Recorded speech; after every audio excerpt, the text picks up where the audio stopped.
I think it's a little better than 50-50, but I wouldn't be shocked if it was just us. I would take the over. I would take yes, someone else will go. Yeah, I would probably say no, someone else would. I would probably go with no. So, loser owes a beer. Yeah, that's fine. a well drink, as Dr. Mike says.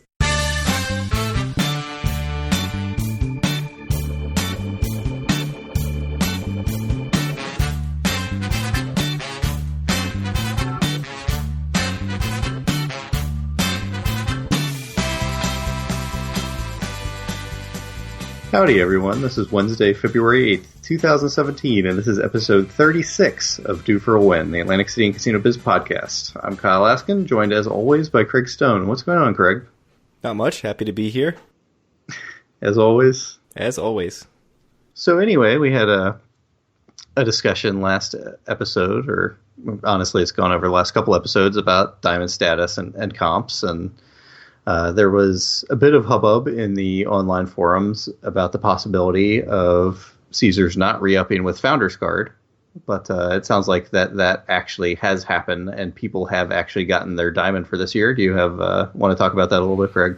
Sure. So it seemed like there was some, like you said, some nervousness about it among people who got Founders just so that they could get diamond status at Total Rewards.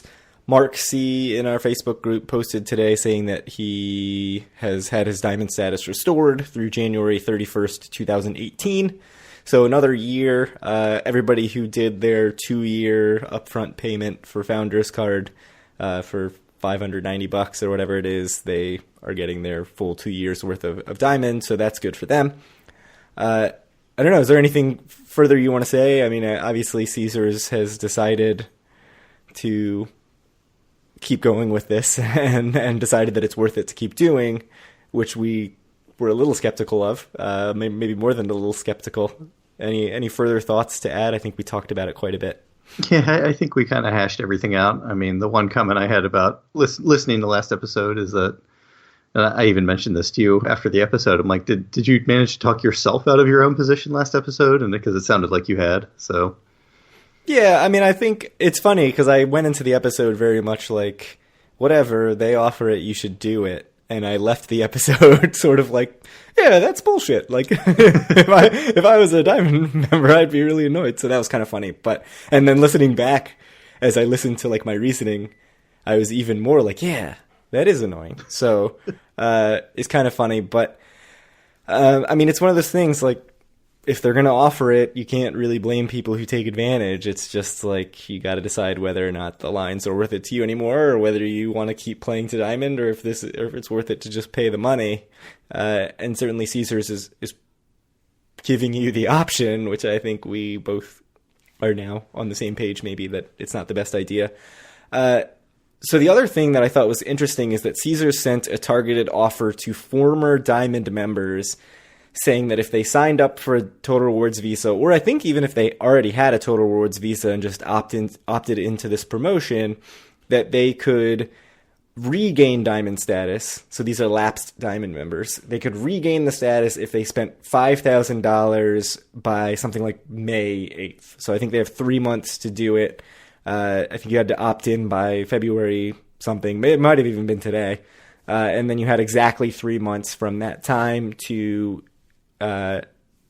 spend $5,000 on your credit card, totally unrelated to gambling spend, totally unrelated to anything else. Just like basically make this your primary credit card. If you have any big vacation purchases or furniture purchases, do that and get to $5,000 and you get diamond status back. And typically, at least I think in the recent history of the Total Rewards Visa, it's been very much platinum. You know, you sign up, you get platinum.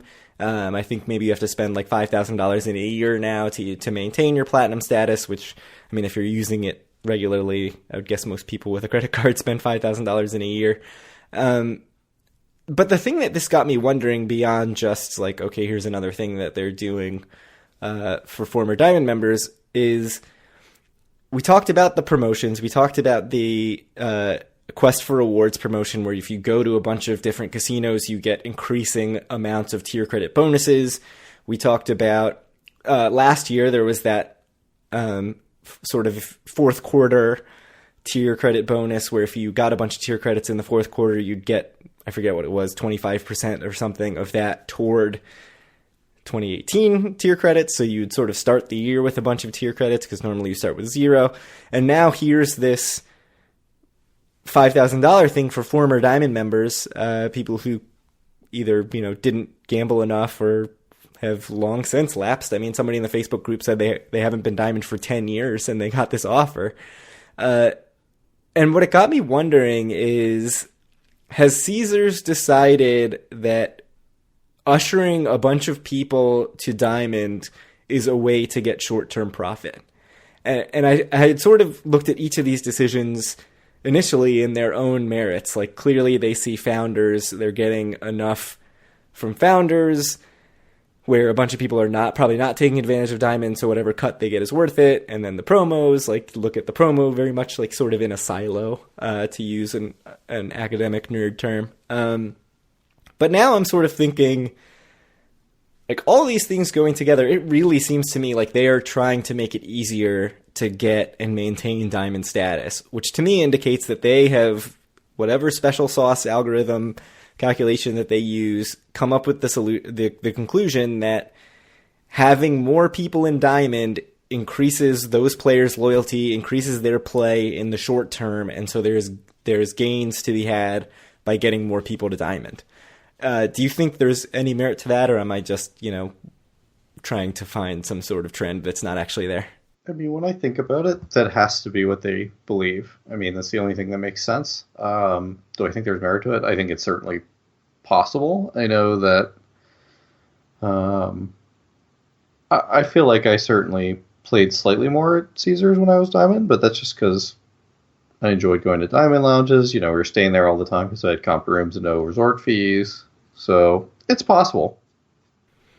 Yeah, I mean, I certainly expect that if you're splitting your play again amongst a bunch of properties, it entices you to stay and play at Caesars properties. Go to the Diamond Lounge and get lunch, go back to the casino and play.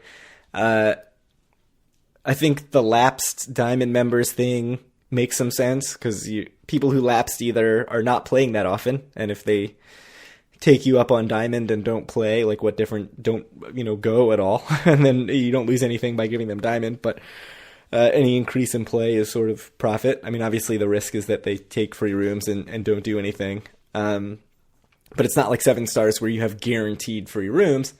I should clarify just really quickly that this promotion is targeted. You have to have received the email. You can't say, well, I'm a former Diamond member and I have the card, so let me do it. You actually did have to get an email. But if it's still running, maybe try calling them if you fit that criteria.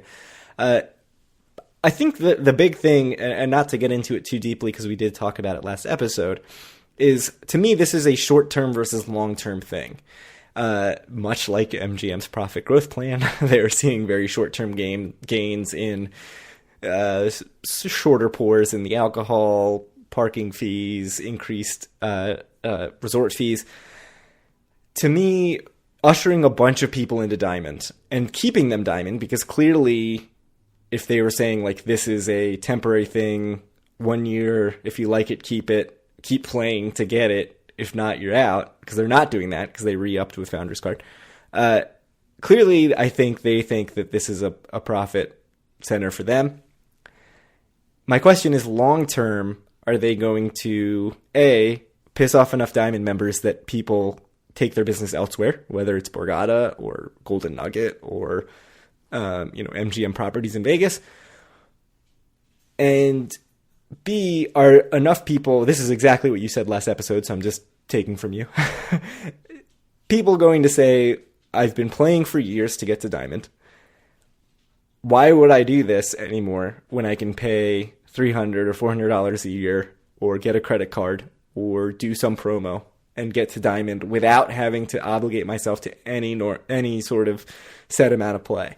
Assuming that you're still getting a decent amount of comps, and what you want is things like Diamond Lounge and annual dinner and waived resort fees and all the other perks. So I have a pretty good idea of where you fall on this, but what do you think the long-term effects of this could be? I mean, I hear Han firing up his email right now to send us an Instagram, but I don't have access to the data they have access to, so it's hard for me to say exactly. My gut feeling, though, is that I just don't think that this is a good idea. Like you said, like we were talking about this, it's possible that as you get people into the ecosystem, they'll use your casino more than competitors while they're Diamond. But I really do think it waters down like what Diamond means long term, and I don't think it's a great idea. But again, I just don't know. I mean, it's possible that they see things, and certainly there's going to be someone who gets Diamond, says, hey, I really like this, and then they just enter the ecosystem, and that might not have happened otherwise. Like, that will happen, but I just think the damage to the brand of what it means to be Diamond is going to be greater than that. Yeah, I think, and Michael Traeger in the Facebook group said basically that this is happening in airline rewards, hotel rewards, and basically you're seeing people realize that the sort of first tier of elite status, so and ignoring platinum, because platinum doesn't get you anything. Yeah, platinum's terrible. Platinum is actually useless. Yeah, and I even said in the Facebook group, I don't even understand why platinum exists anymore if they're going to make it this easy to get diamond. Which I say, but I don't have diamond. So, but you're seeing this sort of realization among people who get that first tier of status, whether it's Diamond or whether it's, with Delta or another airline or Hilton Hotels or Marriott or whatever, that the only truly valued status is the top tier. So, 7 stars, whatever, I don't even know what the status is above black level at Borgata, which should tell you how much I play at Borgata. Those tiers are really the players who get all the perks. I mean, not all the perks, but, they are the ones that the company really cares about. That's the person who they care about getting into the casino. They will go out of their way to give you whatever room you want, food and beverage comped, all the sort of big player perks. And Diamond status they see as a marketing tool. And I think there's something to that. My concern about it for Caesars is that there's something to casinos that draws you in, that makes you want to feel like more of a high roller than you are. And casinos are very good at giving you like just enough so that you feel that way. And so we've talked about like my Borg comps, which are not great. Like I'll get $20 match play or whatever. But to me, I'm like, that's, wow, $20 match play. Like that's pretty good. That's better than what I get at Caesars. So they're very good at making me feel like I'm like just a little bit higher roller than I actually am in reality. So I think the casino ecosystem, the casino sort of side of this loyalty deal is different than a hotel, where it's just based on like how many nights do you stay, how many flights do you fly for the airline program. So I'm not sure this is the best idea. So my guess is short term, definite gains, long term, possibly a real problem. Unfortunately, executives aren't really paid to think about the long term, so probably a good bet for whoever's in charge of this decision at Caesars. But it's a little strange. But if you want Diamond right now, it seems to be like the easiest time to get it. So a couple things. First, you didn't even ask me if I got this email, man. What's up with that? I just assumed you didn't because I figured you would have told me. What kind of a host are you? I actually have no idea. I get a lot of email from Caesars and I don't read very much of it. So I get a lot of credit card emails from them, though, specifically. So I suspect I did, but I'm not sure. Well, so if you had got it, would you have done it? Probably not. Just because you don't want to put in the effort? Yeah. I mean, A, it's like I don't need another credit card. B, like it would be, I'd have to go way out of my way to put $5,000 on a credit card. And I know people like Eric and Andy are like pulling their hair out when they hear that. But oh yeah, Andy is throwing his phone against the wall right now. Yeah. I think hearing this, but I mean, like I pay in cash for 90% of my purchases, so which is very rare. And someone who's looked at the numbers is saying I'm just leaving money on the table by doing that. Yeah, you just killed our friend Andy.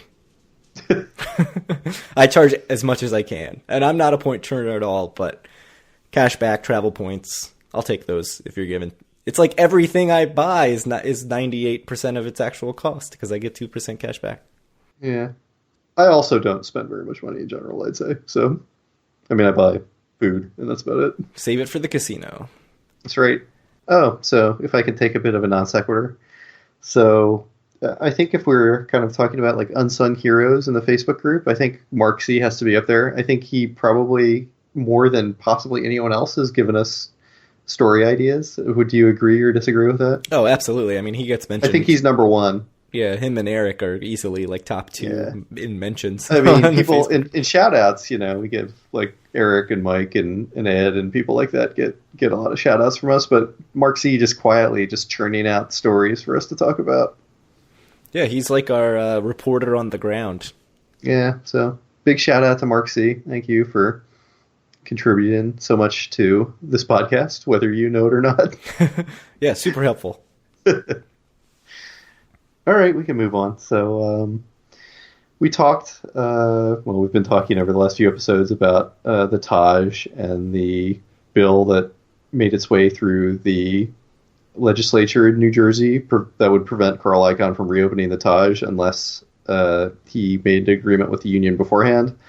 And Chris Christie vetoed that, which I don't think is a huge surprise, but you want to talk about that? Yeah, I mean, this is the casino license warehousing bill, basically saying if you close a casino, you cannot reopen it for the next 5 years unless you have made a deal with the union. It was pretty clearly directed at Carl Icahn, who closed the Taj Mahal during the Local 54 casino workers' strike. So Christie vetoed it. Like you said, it's expected. I don't think this matters a whole lot for the Taj. I would say it matters zero for the Taj because they voluntarily gave up their license before this was ever decided. So I guess the bigger question is, does this veto help someone in the future who might consider investing? Like somebody who might buy the Taj in the future, are they slightly more likely now to buy it because this thing's been vetoed and taken off the table? And I don't know. I don't know if you have any other opinions. I would guess it's probably not that big of an improvement because this law was never on the books, so it's just sort of keeping things the same. But I don't know if you have other feelings. Well, even if the law was on the books, it wouldn't affect someone else if they bought it, right? Well, it would affect anyone who had a casino license if they closed their casino. Sure, okay, right. So it's if they bought it and opened it and then closed it and then tried to open it again. I mean, I don't think that really affects anything.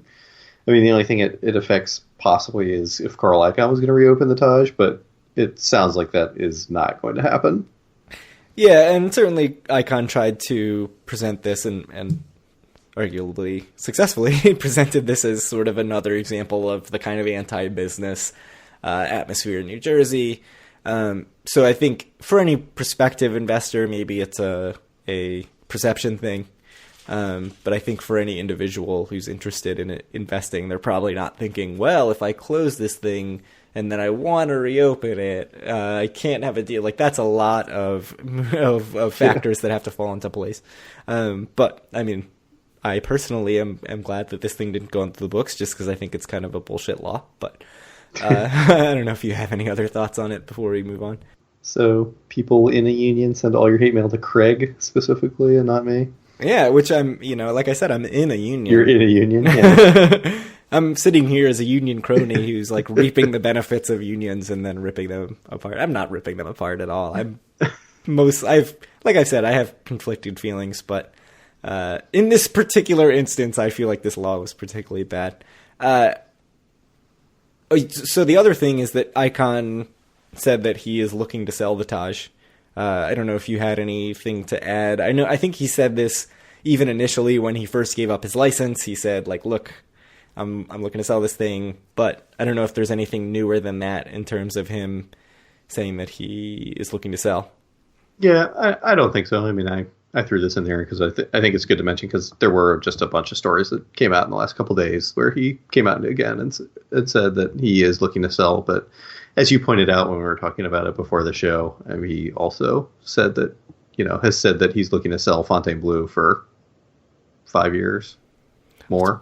Yeah, it's been Probably forever. more. 8 years, Yeah. 7, 8 years now. It's been a long time that thing's been sitting So there. who knows what that means? But I don't know. We'll see what happens.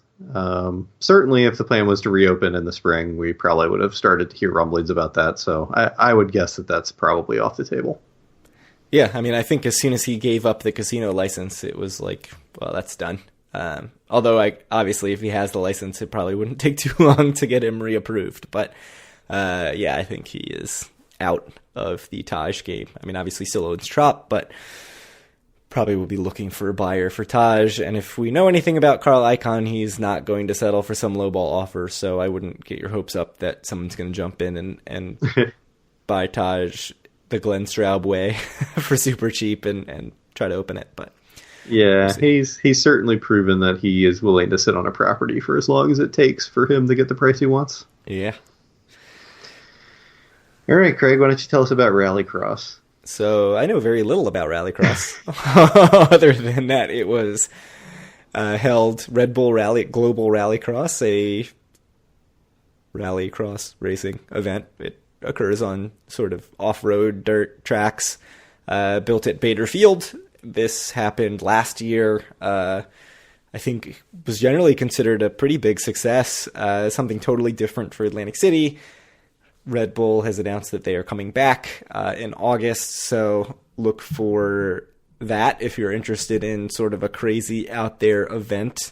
The dates are Saturday, August 12th and Sunday, August 13th, so it's like a double header, sort of back-to-back days of racing in the dead heat of the summer.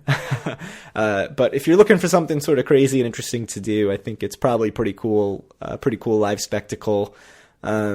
I don't know very much about Red Bull Global Rallycross at all, but having gone to other sort of IndyCar events, I think I've been to some other racing events, but the big thing that they seem to do well is accessibility.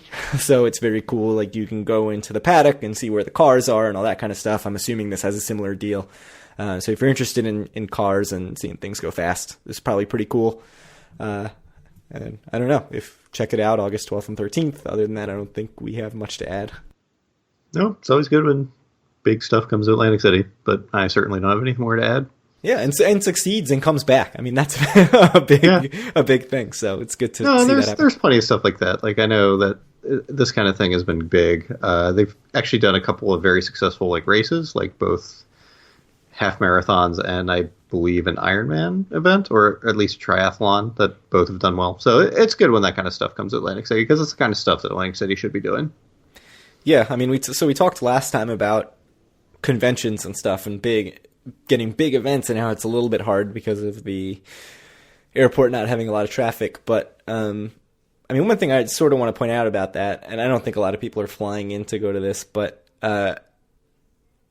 one advantage that Atlantic City has that Las Vegas doesn't have, and that's not to say that, Atlantic City should be a bigger tourist destination than Vegas, but there are just more people in driving distance of Atlantic City than Las Vegas. I mean, New York City, New York City, Washington, D.C., Philadelphia are all a very close drive, and that's a huge, huge population center of people who would never use the airport. So, I mean, something like this, get people to drive out, is a good thing, and I don't think this thing is focusing on the wider audience. I think they just need to draw enough of those sort of driving distance people to do it. So it seems like it's been successful. So hopefully other people can see this model, build on it, we get more of this kind of stuff. So I don't disagree with what you said, but I do want to say there are a lot of people within driving distance of Las Vegas too. LA and Phoenix are both humongous cities, but there are certainly more people within driving distance of Atlantic City, though. You're correct. Yeah, I mean, I guess the difference, not that we need to get into this too much, is like New York is a little over 2 hours away. Philly's like an hour or a little more. Yeah. DC's 2.5 hours, 3 hours. I got you. The distance of all those places is really concentrated. Just something to keep in mind is that sort of what you presume to be normal driving distances, or like that's too far to drive on the East Coast. It's like on the West Coast, it's not really applicable, just because things are like so much farther apart on the West Coast. That's a good point. I think like if you talk about driving 4 hours on the East Coast, you're like, shit, that's a really long drive. But on the West Coast, it's just like that is how long it takes to get to the next city. Yeah, I mean, that's actually an interesting point, and which leads into another point, which is that people in New York, at the very least, are very used to taking mass transit, right? And there's not a direct train from New York to AC. No, I mean, they had it, though, and it failed, so I don't know. People on the West Coast are not as much used to taking mass transit. Yeah.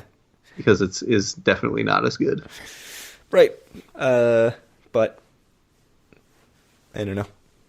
Tap into the ton of people within 2 hours. Somebody figure it out. Yeah. All right. Anyway, now that we've gone on a complete non sequitur, that doesn't matter. Bubble Craps, your favorite. I've never played Bubble Craps. It's like Trouble. It is. It looks like Trouble. Yep. It is. I think the real name is Shoot to Win Craps.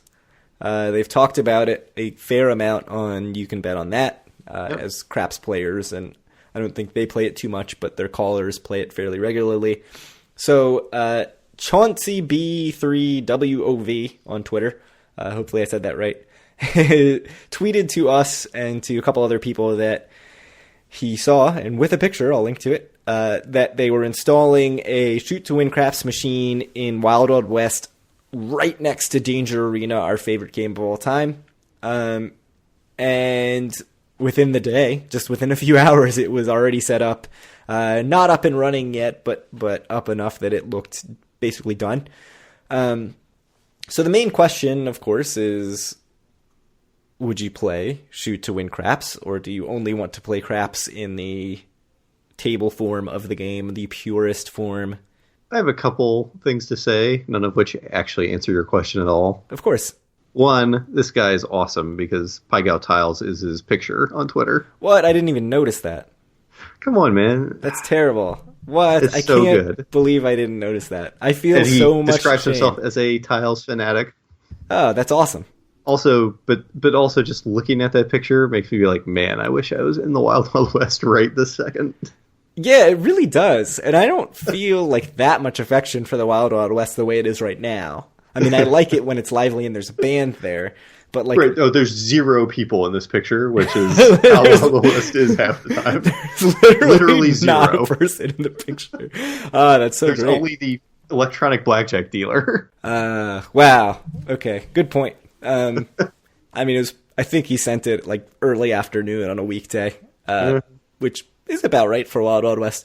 Yeah, that's right. I mean, do you want to play Pop-O-Matic Craps at the Wild Wild West? I mean, look, I understand the allure. I think it's definitely not a bad thing, especially if it comes in at $1 or $2, which I assume it will. It's a little bit more accessible for people who are intimidated by craps. Yeah, I mean, I think it's a reasonable thing. Would I play it personally? Like, probably not, but $5 or $10 craps doesn't bother me at all. Whereas if I was more on a budget, like, I'd look at this as like a very reasonable alternative. Yeah, so I looked at this and I sort of said, like, meh, craps is a very social game. Like, part of the excitement is you're playing with everybody at the table. But then when I think about the potential of $1 or $2 craps, and we don't know what the limit is going to be on this thing, just based on callers into You Can Bet on That, it seems like sort of $3 in that neighborhood is actually becoming more normal, which is a little strange because you can find $3 craps off strip at a real table. But when I think about like $1 or $2 craps, that's right in my wheelhouse, right? Like if you know me as a player, $1 or $2 game. I don't have to deal with the chips and the math and stuff. This is right up your alley. It seems like that, doesn't it? Yeah. So we're basically guessing on the limits here. Like I said on Twitter, it's about 30 feet from a $5 craps table, maybe 50 feet if we're being like generous.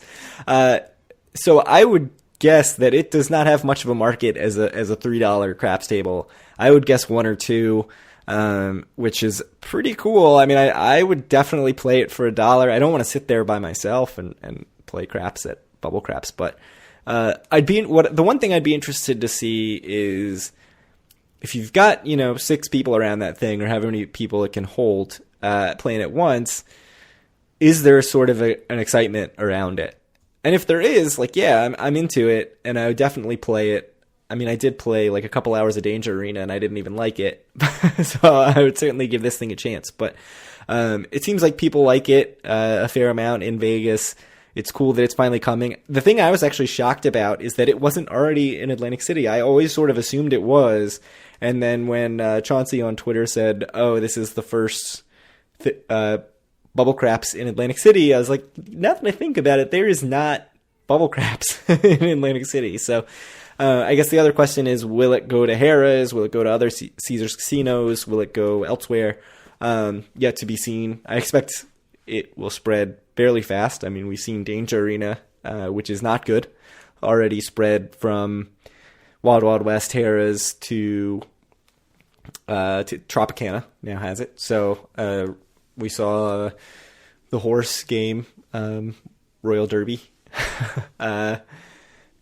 expand from, or at least get very quickly to casinos in resorts and Trop. So I expect this will go to more places. I expect Trop will be the next to get it, just as a wild guess, just because they're always the second to get anything, except for Shack Jack, which they were first. Yeah, but it's very machine. I think they're very machine focused, which is maybe good because their table game pits are not the best.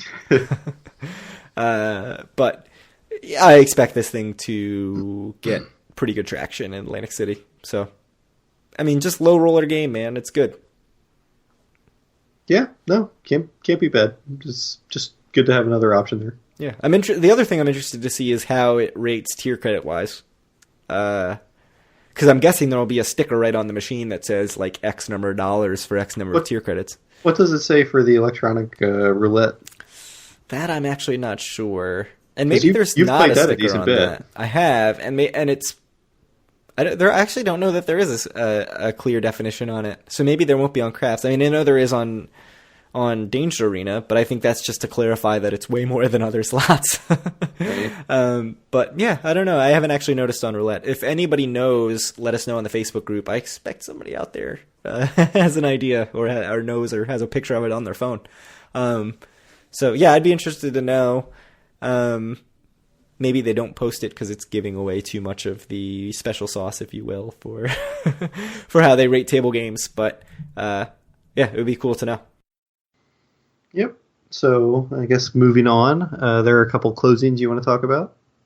Yeah, disappointing closings, I think, for us. Well, the first one, not as disappointing because we've never been, although it was one of those places that I kind of saw and thought, that's a cool concept, looks cool. Good idea for the Claridge, but I never really went or had it on my short list, which was the 20s restaurant, which was at the Claridge. I think got pretty decent reviews, but closed just a couple weeks ago, just out of nowhere. They posted on Twitter that as of right now, they're closed, so that's gone. So if you had that on your list, you have missed your chance. No word on what's going to go in there. Someone on the Facebook group mentioned that apparently the 20s had just recently been told that they had to be open 7 days a week. I don't know. I didn't go and double check that and confirm. So take this for whatever it's worth. So this is not like a journalistic endeavor here. I didn't go and find out for sure. But if that's true, I could certainly see where that would be a problem for something like Claridge that probably doesn't get very much foot traffic Monday through Thursday. But a little disappointing anytime sort of a unique restaurant closes, especially a non-casino restaurant. It's a little disappointing. We talked about now it's a Radisson hotel at the Claridge. Maybe they'll put something else in there. Hopefully not something totally generic like Radisson Cafe or Radisson Burger Co., which I think segues us into the next thing. Well, just quickly, have you been to the actual lobby of the Claridge? Because I don't think I ever have. We've stayed in the tower. No, because we just connected through Bally's, so I've never been in the lobby. I've heard it's nice. I feel like we should at least poke our head in at some point. Yeah, I've heard that the work that they've done, I think it's TJM Properties that owns it. Well, now it's Radisson.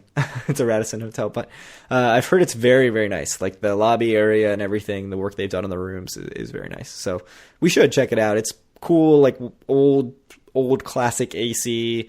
didn't get torn down to make way for a casino that never happened. Yeah, it might be interesting to go check out. Yep. All right, yeah. keep going. So Bill's Bar and Burger, which we are both big fans of. Yes. Or were big fans of. Were before I stopped eating beef. But they had excellent burgers. Well, were before it closed also. Yeah. Is closed and already has been replaced by AC Burger Co., very originally named. It is open noon to 4 a.m., 7 days a week, and sort of continues this trend at Harrah's and arguably throughout Atlantic City of moving away from named restaurants to generic, I'm guessing casino-managed restaurants.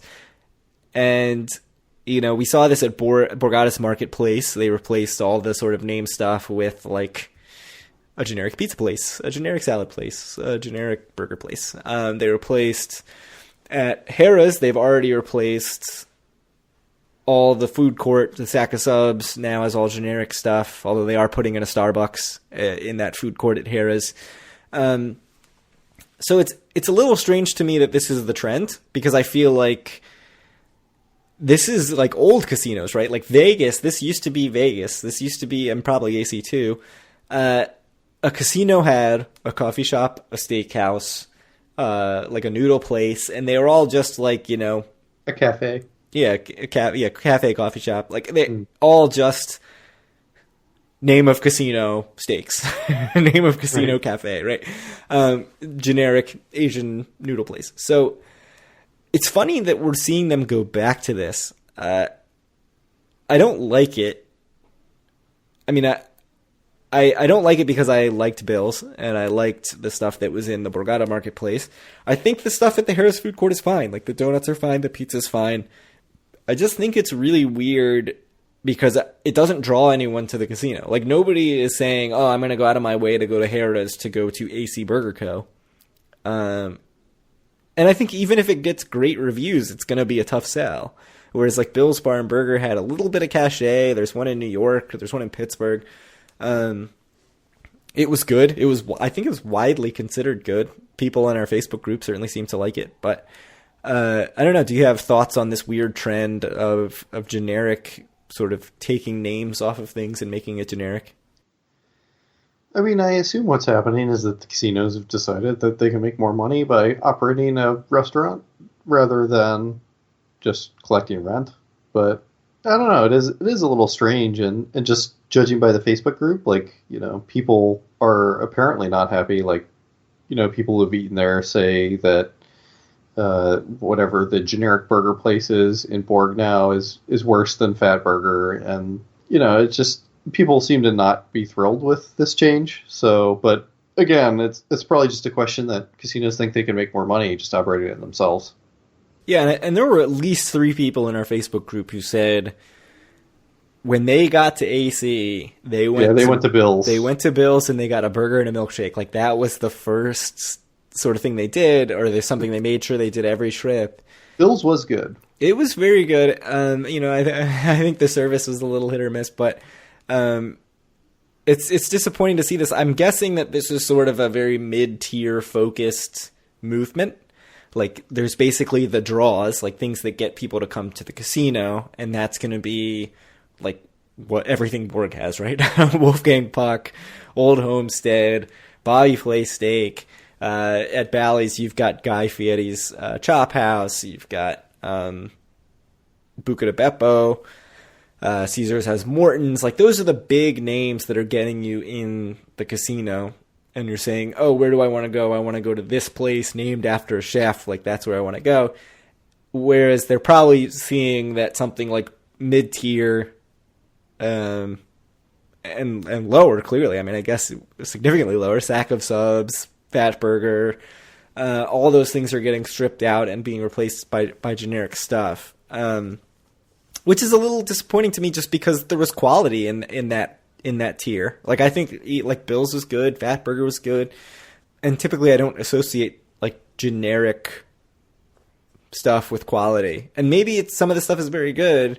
It's just it's got like that extra hurdle it has to get over for my approval, because I definitely go into it saying like, well, this is like Harrah's shitty generic burger joint that they probably get from whatever, like XL Food Service or Aramark or something.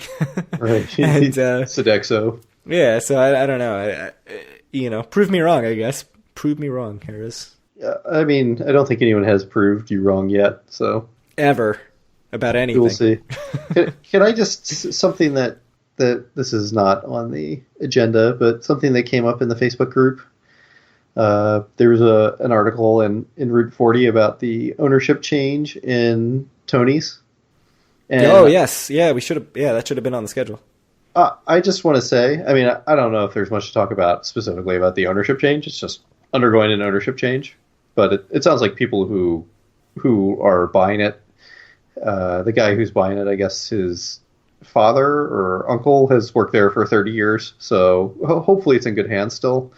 But I just want to say that in our kind of best of 2016 list for kind of cheap food, I think I completely forgot about Tony's. But for me, I feel like I would rank Tony's above Harry's, which is what I selected for the best inexpensive, not super fancy restaurant. Interesting. Yeah. Tony's was very good. I mean, I think I would need to go in not a more sound state of more sound state of mind to give it a real rating. It's so quintessentially Atlantic City. I mean, it is. We walked in there, classic, right? Yeah, I mean, we walked in there and it was like, this is awesome. Like, this is where I want to be. Like, that's why I really want to go to Irish Pub, because I feel like it's similar type of thing. Like, this is we can go to Irish Pub. We can walk right across the street to Piccadilly. I mean, like that kind of stuff is just great. Somebody in the Facebook group was saying sort of like the 24-hour like food / bar place, which is, Tony's, I think Piccadilly, Irish Pub. Like, that's a sort of a very Atlantic City thing. I mean, New York certainly has that stuff because 24 hours everywhere. I mean, New Orleans, there are those places, but like not too many places outside of Atlantic City and Vegas, and just like these huge drinking cities really have 24-hour places like this. Well, so it is very cool. AC should be more like those huge drinking cities, but that's a story for another time. Yeah. But that was posted by Route 40. The person, nothing's finalized, but the person who is trying to buy it is the owners of Wet Willie's. So both the Wet Willie's, both at the playground and at Tropicana. And like you said, the father of the guy who owns Wet Willie's has worked at Tony's Baltimore Grill for a very long time. So another good article to give Route 40 their credit, because that was another really good read, and very cool because it's like a classic piece of Atlantic City. All right, so kind of onto some bigger, more meaty news, even though we're already 45 plus minutes into this. So the Casino Control Commission just came out recently and ruled that, yes, Glenn Straub, even though you are not going to be operating a casino yourself, you need to have a casino license, correct? Yeah, I mean, no surprise really on my end. I know that he was really hoping that they would say no. But the Casino Control Commission said basically, no, if you own the casino, you have way too much stake. He said he was trying to argue, I'm leasing out most of the rooms. I'm leasing out the entire casino. I'm not running it. I am just a landlord. They said that doesn't matter. We've talked a lot about this over the course of previous podcasts and I think I said basically, the reason that this law is in place is that they don't want shady characters, if you will, having a huge stake in a casino. Like, that's the reason to keep them out. And so, to me, whether you are leasing it out and not operating the casino, or running the casino yourself, you still stand to benefit a lot from the operation of a casino. And if you said, if this was the 1920s and you were like, well, I own the casino as, a mafia family, to use the extreme example, but I don't run it, so it's fine. Like, people would just laugh at that scenario. Of course, in Atlantic City in the 1920s, that would have been totally fine. But not surprising, obviously a blow to Glenn Straub. He made all the standard statements about how the state is messing with him and making it hard to do business. Atlantic City's Director of Licensing and Inspection, Dale Finch, said that 10 and Glenn Straub don't actually have a mercantile license and have not had health inspections. So on top of this ruling, they actually can't even open anything right now. Like, they can open, but they can't really allow people in. What Dale Finch said was they can open the building right now, but they can't do business in it. Meaning they can't rent out rooms, they can't sell food, they can't do anything. So I think we said a couple episodes ago, like, what other things does he need? He has the temporary occupancy license. Well, now we know mercantile license, health inspections, not done yet. We also know that no one else has actually applied for the casino license under this property. So whoever is going to be running the casino, which we think is 10, the company 10, they have not applied. So there's a lot going on here. It seems like they are not close to having a casino. It does seem that way. And so last episode we talked about February 20th opening. I think we were both said like slightly under 50%. I think you said 45 and I said 40. It's certainly gone down pretty significantly since then, I think. Yeah, I mean, it's February 8th, so this is 12 days away.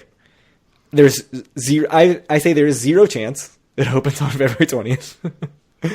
And I hate to say it, but I'm getting more and more toward, like, I don't know if it's going to happen. At all?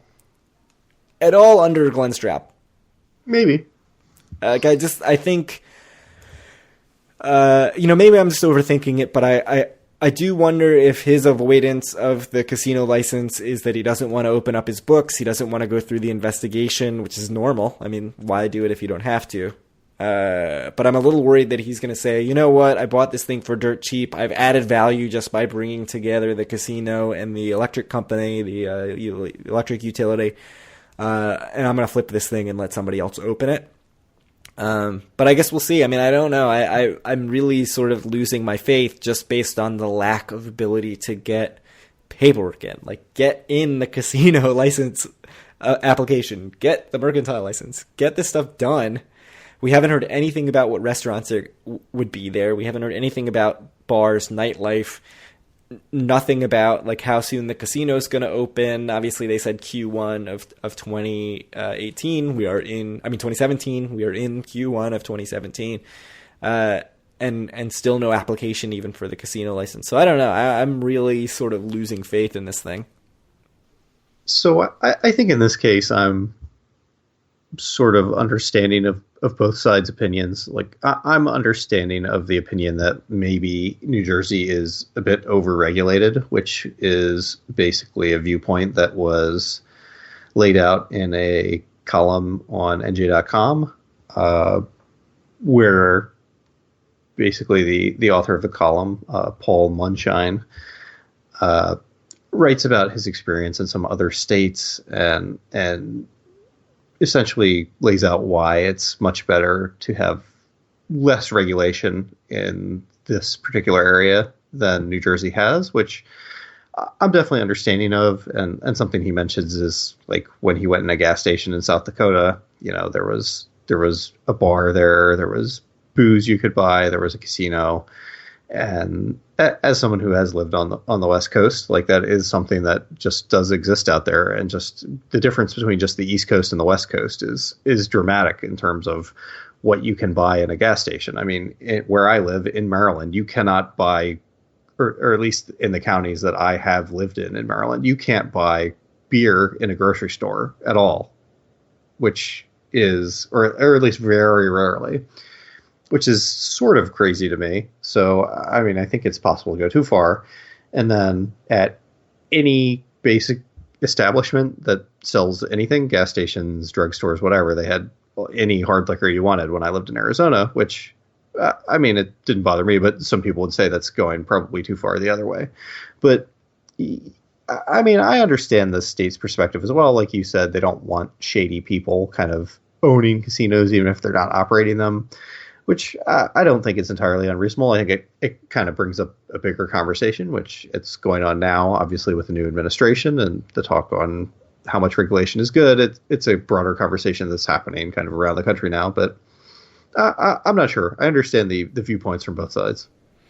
Yeah, so one thing in that Paul Mulshine article, our column, is that he mentioned that State Senator Ray Lesniak, who's a Democrat from Union County, is actually attempting to introduce a bill to say that casino owners don't need licenses if they are not operating the casino, basically right in favor of Glenn Straub. That I don't think got introduced because apparently Senator Jim Whalen, who is the former mayor of Atlantic City, would actually need to bring it to the floor, and I don't think that has happened yet. So it'll be interesting to see if anything comes of that. I think it's going to be a tough sell. I mean, I think it's going to be hard to get enough support for that big a change, especially because I'm assuming that existing players in Atlantic City are going to be like, no, why would we allow this? To make competition easier. But I guess we'll see. I don't know. Do you have anything else on Straub/10? Yeah, I mean, I don't know. We'll just see what happens. I don't have anything else. I think we can move on. Yeah, I mean, I guess I've taken a very pessimistic turn here. Are you still thinking this thing gets open? He's put a lot of money into it. Certainly, if he just decided to sell it, he could do that and make a profit. I think everyone agrees on that. But I still think he genuinely wants to open it. Like, that's still the impression I get. So I still believe it's going to happen at some point under him. But we'll see. Yeah, I mean, I hope he does. Like, I hope that it doesn't get flipped. I do too. and for all the things that, you know, everyone always talks about, how Atlantic City needs new ideas and whatever. Like, he's certainly a better guy to do that than if he just ends up selling to, you know, whoever, Hard Rock, let's say, or whatever. You know, I think he is certainly more willing to think outside the box than anyone that he would sell the casino to.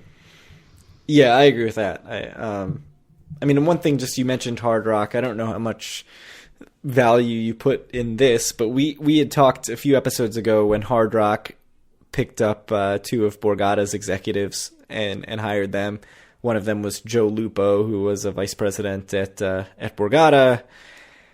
And there was a lot of talk, or not a lot, but a lot in our circle on Twitter about where are these guys going? Are they staying in Atlantic City? You know, this is the market they know. They're East Coast guys.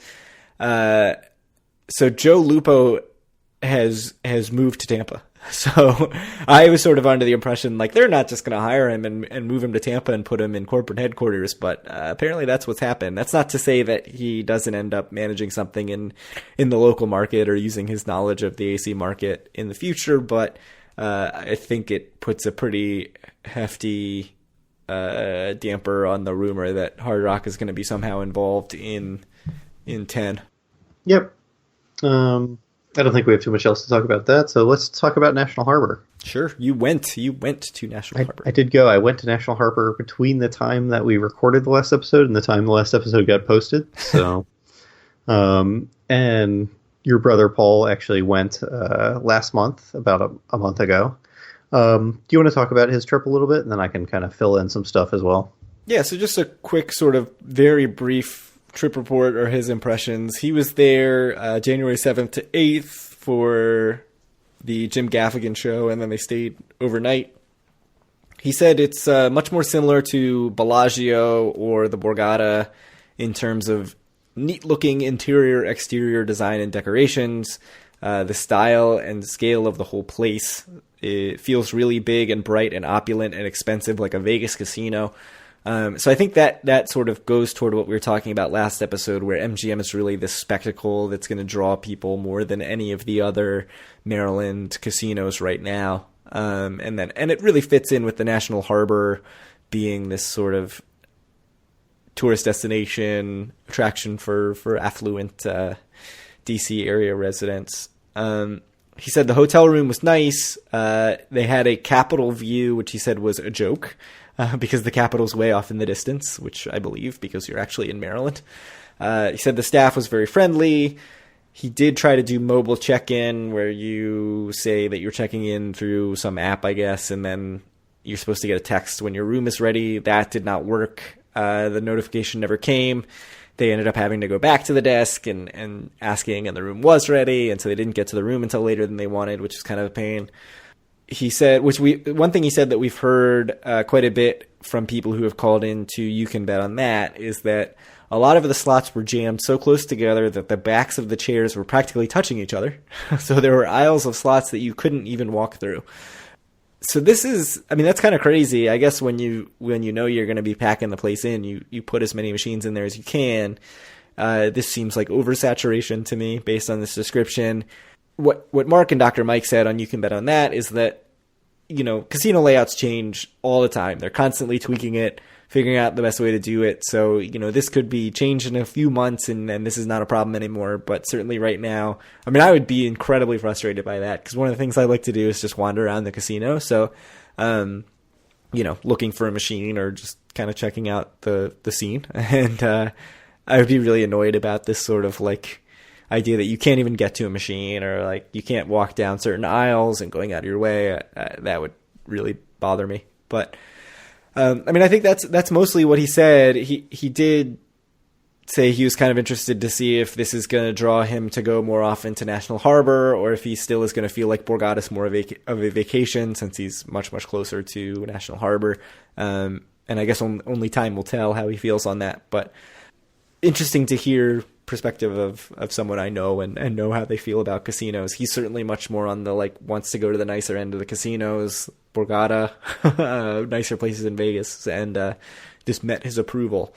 Whereas I think you and I also are much more in the like the divey side. We like resorts. We liked Atlantic Club. You like Harrah's Las Vegas. So give us your impressions of this big opulent MGM National Harbor.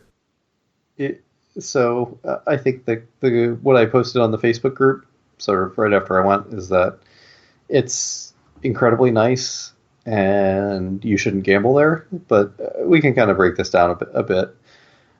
Just one thing, the comment about how the slots were jammed so close together, the backs of the chairs were touching each other. That is 100% true. I mean, I think that one of the surprising things is that the casino is not all that large. I don't think I would guess, I don't know what the square footage is. I'd guess it's smaller than both Horseshoe and Maryland Live. Wow.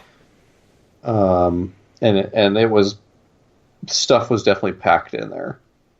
Huh. You can look that up if you want. I could be totally wrong, but it is not as big as I would have guessed. But yeah, it's really nice. It's certainly much nicer. Well, it's nicer than Maryland Live and Horseshoe, which I actually think both of them are pretty nice casinos. So I think we're a bit lucky that, you know, obviously casino gambling is new in Maryland. So all of our casinos are fairly new, or at least the three big ones. A couple of the other ones, like, you know, I've been to Ocean Downs and Ocean City, which is not really a casino as much as a horse track that they've jammed slot machines into. But most of the casinos that they've built are obviously brand new, so they're quite nice. But this is a notch above the other two. You know, so what happens is when you kind of walk in from the parking garage, you can think of it as a circle. So you can walk to the center of the circle, and that's where the casino is. But all along the outside ring, or at least the outside ring is half of the casino, it's all shops and restaurants, and it's sort of like the way you would see in Las Vegas, right? Where they, like all the big casinos have, like, hey, here's kind of our shopping section where there's food and high-end shops, and it's exactly that way at MGM National Harbor.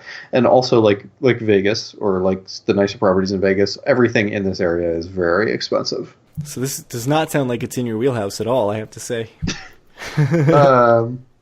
It was very nice. I didn't actually eat anything there, but I would be interested to eat in the cafeteria, though even the kind of quote-unquote cafeteria food, the food court food there was pretty expensive. But, I mean, if I go back, or when I go back, I will try something there and see how it is. But to the kind of gambling portion, one more thing to mention before I get into gambling is also, like some of the Las Vegas casinos, we went on the weekend of the Chinese New Year, which is obviously a gigantic gambling weekend for all the casinos.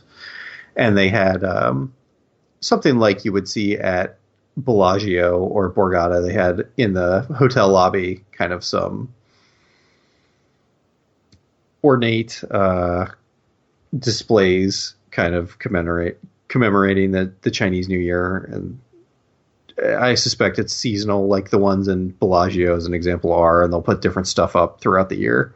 So that was a nice touch. I thought it was pretty and it was cool, and they had a couple art pieces as well, which I imagine are just gonna rotate out after the Chinese New Year season is over, and something else will rotate in.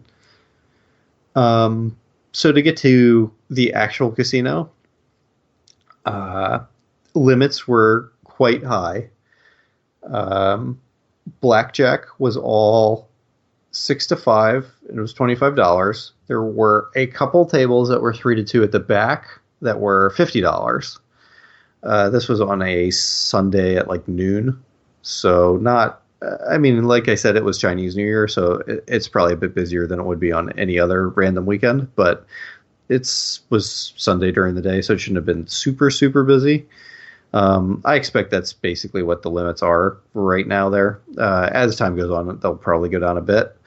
Craps was $25. All of the carnival games were like $15, like, Let It Ride, 3-card poker, stuff like that. Insane. So it was very pricey.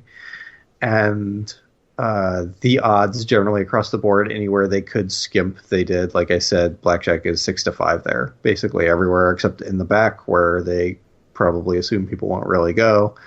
At the craps table, they had the lower payouts for the all tall small, which is like 30 to 1 and 150 to 1. They had, it was 3, 4, 5 odds, which didn't really affect me there because it was a $25 table. So it was quite a bit. So yeah, I don't know. I don't think it's a great place to gamble, honestly, unless you, awful yeah. Gamble. So I don't know. What other questions do you have about it? Well, really quickly, I looked it up. It's 135,000 square foot casino. It's actually a little bigger than Horseshoe, which is 122, but smaller than Maryland Live at 160. So yeah, Maryland Live is big. I'm surprised Horseshoe's that small. I mean, the footprint is obviously smaller, but it's 2 floors. So all right, fair enough. It's certainly much less. It's certainly much more packed in than Horseshoe is. Like, Horseshoe feels like a normal casino to me where you can move around. It was packed in National Harbor, not necessarily with people, just with machines and stuff. Yeah, I mean, everything you're saying sort of makes me, I mean, obviously they sort of realize it's this big new property. It's not a lot of competition around as far as like being the biggest, craziest, nicest thing around as far as casinos go. And they know that, and they're squeezing every penny that they can out of it, both in terms of the limits, the rules, the density of machines and tables and everything. How much did you end up playing there? So it was my wife and I and my father-in-law ended up going just for a couple hours. So I basically just played craps for a few hours, and I actually taught my wife how to play too, and I think she actually quite enjoyed it because she usually plays like before she met me, I'd say her favorite game was roulette, and she would play some blackjack as well. And I taught her, since I'd met her, Pai Gow poker, which she likes a lot, and then so this time I taught her craps, and I think she actually really enjoyed that, and just knowing her, I suspect that craps is something that is right up her alley. So I think that's something she'll be interested in playing in the future, especially if it's a $10 table instead of $25. Yeah. So how did you play a $25 table? Did you do 2 times odds or? Yeah, I'd usually do between 2 and 3. I did $60 a lot for odds, or occasionally I'd do 75 depending on what the number was. But, yeah, so between 2 and 3. And I would put 30 on the 6 and the 8 normally, and that's about it. Occasionally put it, make a $5 bet on a hard way or something, but too rich for my blood. I was certainly more conservative on the table than I am at a $5 or $10 table. Right, obviously. I mean, I think that's pretty much all I have for MGM National Harbor. I have to say, I mean, my family lives in Prince George's County, which is where right? Your family lives 5 minutes away from where I live now. Right. So it's not that far when I go down, but I just can't see myself making the trip. I don't really have a whole lot of interest. I've never been to Horseshoe. I've only been to Maryland Live once, and I think I put $20 into a slot machine. Like, I don't know. Well, that's all you do in Atlantic City, too. So. I play a little more than that. Redeem your offer. Yeah, redeem my offer. Get out of resorts. I don't know. I don't see... There's not a whole lot of draw for me. I mean, part of it's that I have to drive past Atlantic City. Like, I see the exit for Atlantic City on the way down. So it's like, why would I go there when I can go to Borgata? But I do think there are a lot of people who are going to be in DC saying, why go to Borgata when I can go to MGM National Harbor, which I think we covered a little bit last episode. But I don't know. I think we said that this thing's going to make a lot of money and might take business away from Borgata. Do you have any revision of that opinion, or is that still where you're at? It's going to make a lot of money, I think. It was certainly reasonably full, especially considering what the limits were, and I'm sure that weekend was incredibly expensive to get hotel rooms and stuff. Like I said, it's a beautiful property. It's got nice views. It's really nice. I do think it is going to take some market share from Borgata, but like I said last episode, I think also like maybe some people from this general kind of Northern Virginia, Maryland suburbs, Washington D.C., who might not necessarily be huge casino gamblers now, could get into the system and then end up going to Borgata some as well. Yeah, I mean, if you gamble a bit at MGM National Harbor, you get a free room at Borg for a couple of nights, and you say, "Hey, I'm going to take a vacation." Like that's a good deal, and maybe it'll have a little bit of that. Although I expect it will be a net negative for Borg. That's my guess. All right. I think just to make a bit of an announcement, which is something that we hinted at in the pre-show of the last episode. I think Craig and I have decided on a date for our next Atlantic City trip. It's going to be kind of the night of March 10th, which is a month away. It's a Friday night, as is our norm. I don't think we're going to do a formal meetup this time, A, because it's a bit of short notice, and just B, because it'll be nice to have kind of a trip where, honestly, at least for me, we don't have to do a formal meetup, and, we can just kind of go there and relax and gamble. But however, if you are interested in joining us, please come to Atlantic City. We'll tweet out where we are. We'd love to meet you, even if we're not having beer pong or whatever. But something that's come up because your brother is also interested in going with us on that date, and he obviously wants to stay at Borgata, as we've talked about. Something for me that just especially after going to National Harbor and seeing how all the blackjack was 6-5 when at both Horseshoe and Maryland Live, that's not a thing.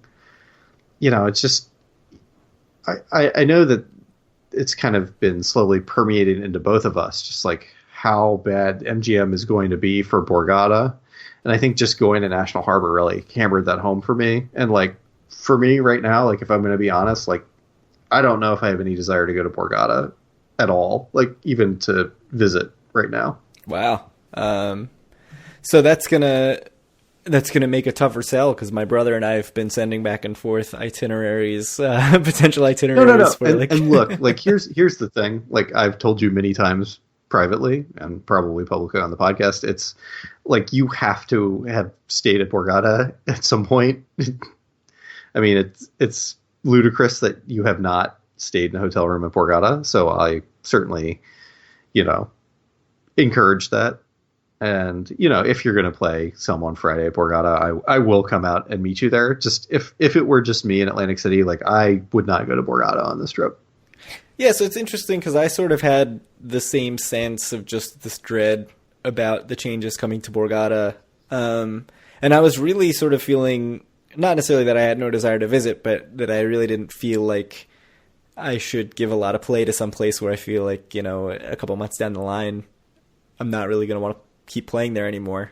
But the more I think about it, the more I sort of think A, I've never stayed there. B, I really like Izakaya. I really like some of the other restaurants and bars there. I want to go to B Bar. Right, and that's something that's way more important to both you and Paul than it is to me.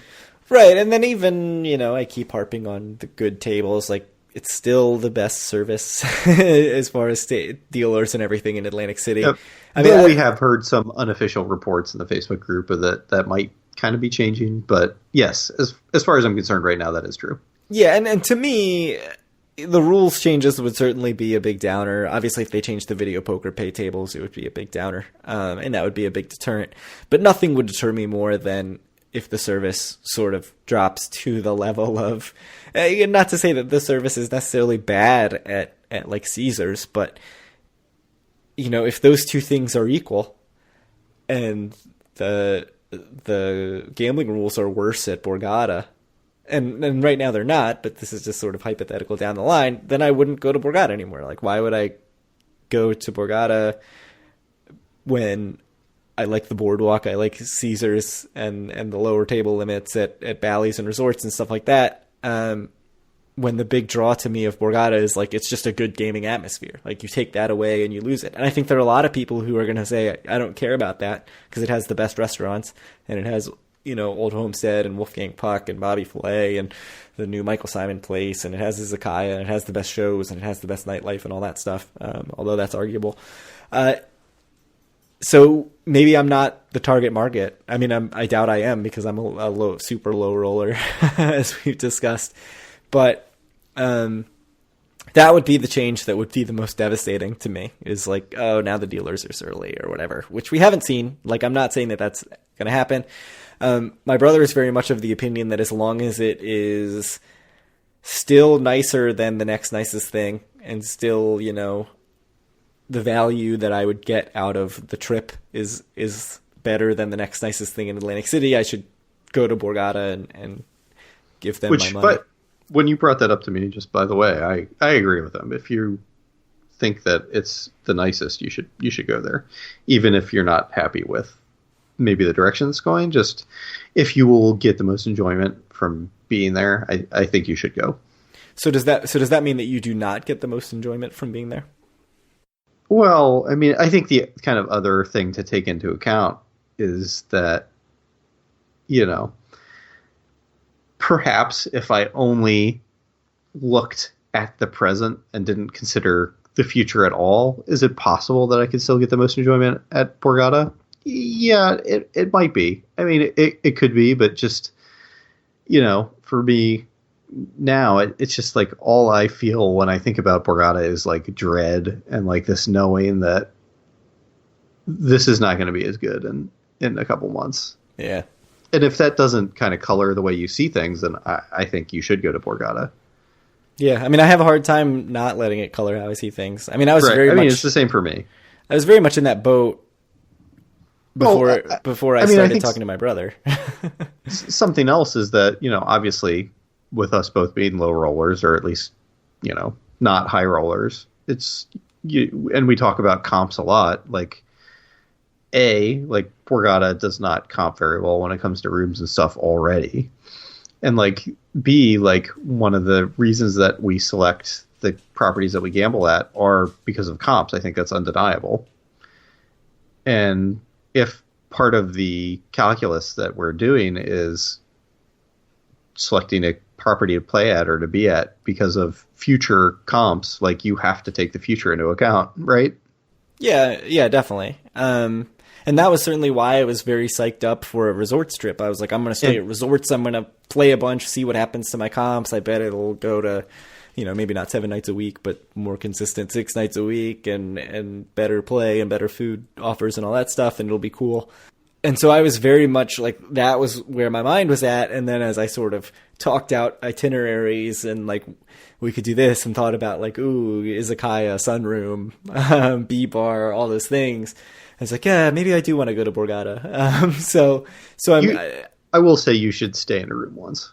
Yeah, and I think so. It's sort of it comes down to am I willing to sacrifice one trip where I'm not really looking toward that future of what I'm going to get long term, to have the Borgata experience for once, which I've never had, right? The full Borgata experience where I stay there and play there and do all that stuff. So I would guess right now that that's probably the way I'm leaning for this trip. I think the room rate, it depends a lot on the room rate, because right now I can supposedly get resorts comped on that Friday, and it looks like Borgata is going to be in the 200 plus range. Obviously splitting it with my brother, but I don't know. I think that's where we're going, which brings up the next point, which is I think most people, when they go with a big group, they kind of all stay in the same hotel. They get several rooms together, try to get on the same floor even, and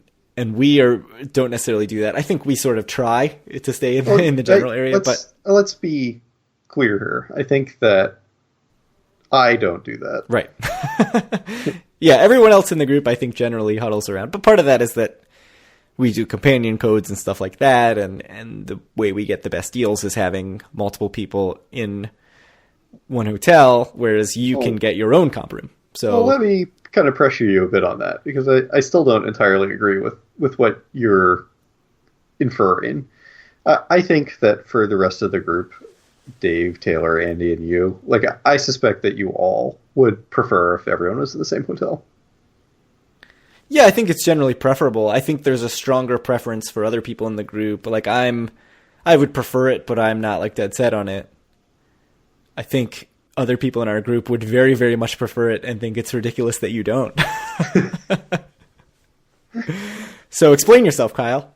Look, I don't have anything against it. Like, I'm happy to stay at the same hotel as everyone else stays in, if that's the hotel I want to stay in. But just for me, like, I don't feel, as you put it, I don't feel obligated to stay in the same hotel as everyone else, because Atlantic City is not all that big. It's not hard to meet up with people. And if for whatever reason I determine that I want to stay somewhere else just to kind of stay there, which I have the last couple trips we've taken, because in the last 2 trips we've had, I did my first stay ever first stay in a long time at Tropicana and my first stay ever at resorts. And, I thought that for me personally, both as the host of this podcast and just for personal curiosity, like, that was worth a lot to me. So I wasn't going to go out of my way to not do that and just stay at Caesars or Bally's like I've done 100 times in the past. Yeah, I mean, so I think I'm interested to see if other people feel like, no, you need to stay in the same hotel. Obviously, the benefits are that it's much easier to sort of move in unison if you are all starting and ending at the same place. I think there's also the benefit that at the end of the night, it feels less like the party is ending if someone is not saying like, oh, I'm heading back to my hotel now, or if everybody's at one hotel and a big group of people leave that hotel and leave somebody behind. Like, that's, I think that's another advantage. But in general, I mean, from a purely practical standpoint, everything is close. You cab places, and it's, if you split a cab, it's a few bucks. It's not really expensive. Like, I think I very much have it in my head that you go to one casino and you're there for a few hours. You can't just hop and hop and hop. And that's not true at all. Like, if you want to go to a casino for an hour and you want to split a 5-minute cab ride for like $3 each and go someplace else, you want to go to resorts for 15 minutes and redeem your comps and then leave. Exactly. You should do that. You should do that. Podcast recommendation. Do for a win recommends. Yeah. Even when we stay in separate hotels, we tend to at least do like marina or boardwalk, right? So this trip potentially could be you on the boardwalk and me and my brother on the marina at Borgata. Mm-hmm. So, I did a little bit of like mental gymnastics about like, oh, what does that mean? What would the itinerary be? Does it mean that we sort of have to have a boardwalk day and a Borgata day? Well, so here's kind of another question. I wonder what my rates are at Golden Nugget. Yeah, sure. You should look. Yeah. I mean, it'll be more than free, and I probably won't stay there. But if it's cheap, which it won't be because I don't have any play history there, it would be something I'd consider, because that is the only place that I have not stayed in Atlantic City. Yeah, that is the only place I haven't stayed in Atlantic City. So that would be of some value to me. Yeah, I mean, I'd be shocked if it's cheap. I would almost guarantee that you end up at resorts.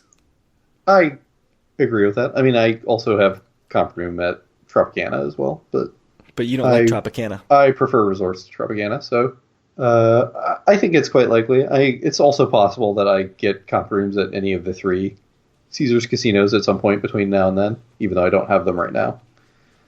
But right. I think I also at this point prefer resorts over them. So. Oh, wow. So I don't know. I think that's most of it. Like you said, we'll tweet where we are during this trip. We'll probably have at least 1, if not 2 more episodes between now and then. So yeah, we'll talk more about it. 2. We'll probably try to do like a week and a half schedule, I guess, now to get a couple episodes out, because else there's going to be some weird gap in there. But to be clear, just I know I opened this by saying we're not having a meetup, but still, if you're going to be in Atlantic City, we would absolutely love to meet you. So, like I said, even if we're not having a big kind of beer pong party, we could, meet up at the bar or at the table and chat a little bit about Atlantic City. Right. So we will definitely do more meetups in the future, but for this trip, I think we're just going to tweet where we are. We would love to play craps or Pai Gow or whatever with you if you end up in the same place. If you are looking to not gamble and grab a cocktail, I'm probably your guy, not Kyle. But and then I may end up there later. I expect I'll end up there later than you and probably even my brother. So if it gets into like Saturday evening, I expect I won't leave till after dinner. So if anybody is around and wants to shoot some craps or grab some food or whatever, I'll keep tweeting where I am at. So certainly don't take this as like you should hesitate to come up and say hi. Certainly, we'd love it. You can look forward to that March 10th to 11th. So is there anything else to talk about, Craig? No, I think we're ready to wrap up. So I know we mentioned the Facebook group quite a bit every episode. If you're interested in joining some good, high-quality Atlantic City conversation, join us at facebook.com/group/doforawin. You can find all of our content at doforawin.com. You can find our podcast on iTunes, Stitcher, Google Play. Just search for Do For A Win or Atlantic City. And you can reach out with questions to Craig at doforawin on Twitter or send him an email at doforawin@gmail.com. Any last words? No, thanks for listening, and good luck if you're headed to the casinos. Yep, we'll try to get another episode out for you guys in a week and a half or 2 weeks, and we'll talk to you then.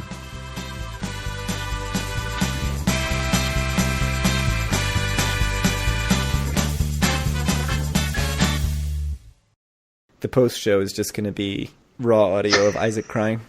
That's it. All right, I think he's done.